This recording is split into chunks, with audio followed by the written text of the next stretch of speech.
남성적, 여성적. 이 단어들을 들으면 뭐가 제일 먼저 떠오르세요? 아마 남자, 그리고 여자. 이게 딱 떠오르시죠? 지극히 당연한 반응인데요. 근데 만약 문화 연구에서 이 단어들이 한 나라 전체의 가치관을 설명하는 훨씬 더 큰 그림을 그리는 용어라면 어떨까요? 네, 바로 이 질문이 오늘 이야기의 핵심입니다. 이 개념이 정말 우리가 흔히 생각하는 그 성별에 관한 걸까요? 자, 결론부터 딱 말씀드릴게요. 전혀 아닙니다. 이건 생물학적인 성별과는 아무런 관련이 없어요. 핵심은 이거예요.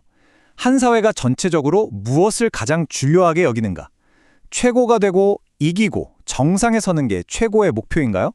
아니면 서로를 돌보고 모두가 괜찮은 삶의 질을 누리는 게 더 중요한가요? 오늘 우리는 이 질문에 답하기 위해서 이런 순서로 개념을 하나씩 파헤쳐 볼 겁니다. 자, 그럼 바로 시작해 볼까요?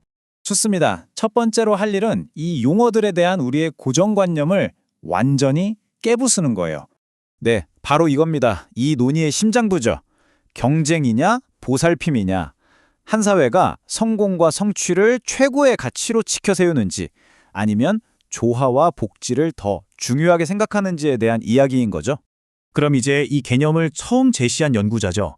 헤이르트 홉스테더의 공식적인 정의를 보면서 조금 더 깊이 들어가 보겠습니다. 남성적 사회는 남성과 여성의 감정적인 역할이 아주 뚜렷하게 나뉘어요.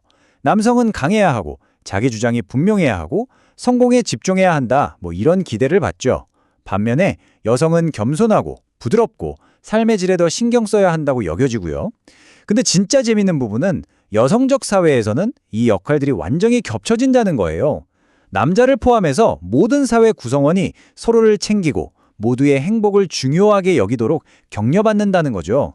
자, 이 개념이 우리 일상에 어떻게 스며드는지 구체적인 예시 3가지로 한번 볼게요. 첫째, 워라밸입니다. 남성성이 강한 사회에서는 일이 이기는 게 당연하게 여겨질 수 있어요. 커리어를 위해서 가족 행사를 놓치는 거, 그럴 수 있다고 이해하는 거죠.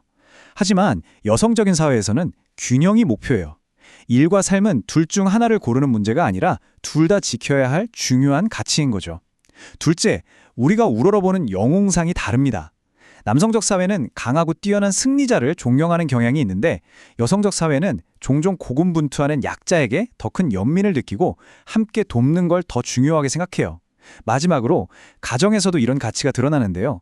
남성적 문화에서는 아빠는 사실과 논리, 엄마는 감정과 공감, 이런 전통적인 역할 구분이 보일 수 있지만 여성적 문화에서는 부모 모두가 이 2가지 역할을 훨씬 더 유연하게 수행하죠. 자, 이제 이론은 충분히 봤으니까 실제 세상은 어떤지 한번 볼까요? 여러 나라들이 이 스펙트럼 위에서 어디쯤에 위치하는지 세계 순위표를 한번 확인해 보겠습니다. 연구자들은 이 지수를 남성성 지수, 즉 MAS라고 부르는데요. 0에서 100까지의 척도로 측정합니다.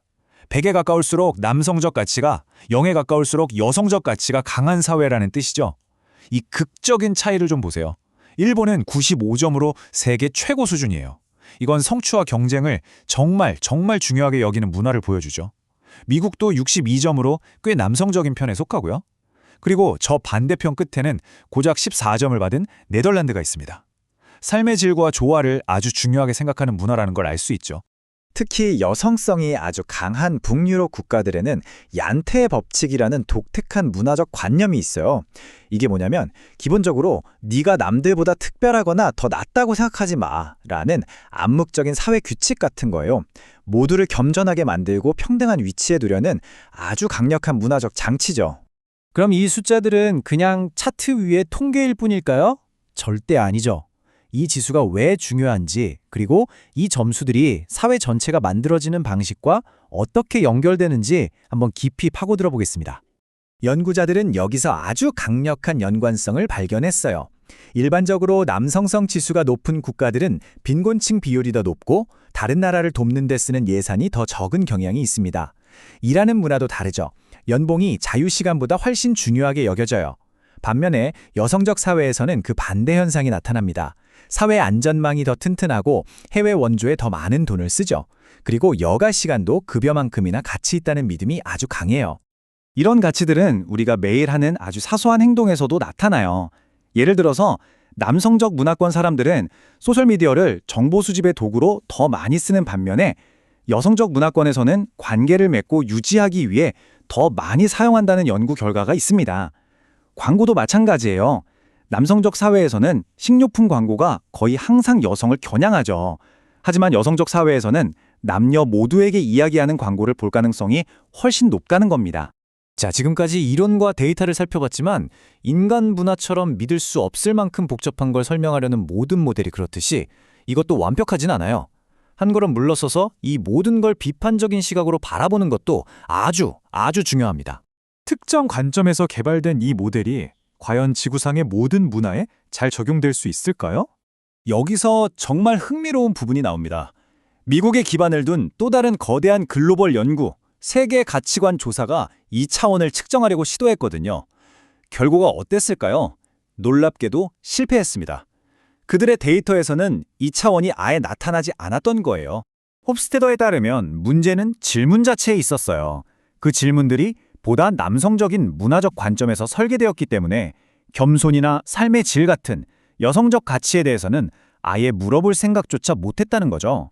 한쪽 면만 측정한다면 전체 그림을 볼 수 없는 건 당연하잖아요. 마치 영상 온도만 표시되는 온도계로 얼마나 추운지를 재려는 것과 똑같죠. 이건 문화적 금기라는 더 깊은 개념과 연결돼요. 한 사회에서 어떤 가치가 너무나도 강해서 그 반대 개념은 아예 불편해서 입에 담지 못하는 단어가 되어버리는 현상이죠. 와, 정말 많은 내용을 다뤘네요. 그죠? 기본 이론부터 실제 데이터, 그리고 이 개념에 대한 비판까지 쭉 살펴봤습니다. 이제 여러분이 꼭 기억해야 할 3가지 핵심 사항을 정리해 보겠습니다. 첫째, 가장 중요한 건데요. 이건 성별이 아니라 가치에 대한 이야기입니다. 경쟁 대 보살핌, 이 간단한 구조를 머릿속에 딱 담아두세요. 둘째, 이 가치들은 그냥 추상적인 개념이 아니라 실제 현실을 만듭니다. 빈곤율, 해외 원조, 우리가 직업을 생각하는 방식과 직접적으로 연결되어 있죠. 그리고 셋째, 항상 비판적으로 생각해야 합니다. 이렇게 유명하고 널리 쓰이는 모델조차도 그 안에 편견과 맹점을 가질 수 있다는 사실 절대 잊지 마세요. 자, 마지막으로 여러분이 직접 생각해 볼 2가지 질문을 남기겠습니다. 첫째, 오늘 논의한 모든 것, 그러니까 성취에 대한 강조라든지 워라밸 문제 같은 걸 고려했을 때 대한민국은 이 남성성 지수에서 어디쯤 위치할 거라고 생각하시나요? 그리고 더 중요하게는 왜 그렇게 생각하시나요? 둘째, 네덜란드처럼 여성적인 국가의 회사가 남성적인 국가의 새로운 지사를 연다고 한번 상상해 보세요. 그들이 성공하기 위해서 경영 스타일을 어떻게 바꿔야 할까요? 정말 흥미로운 생각해 볼 거리들이죠. 오늘 저와 함께 이 개념을 탐구해 주셔서 감사합니다.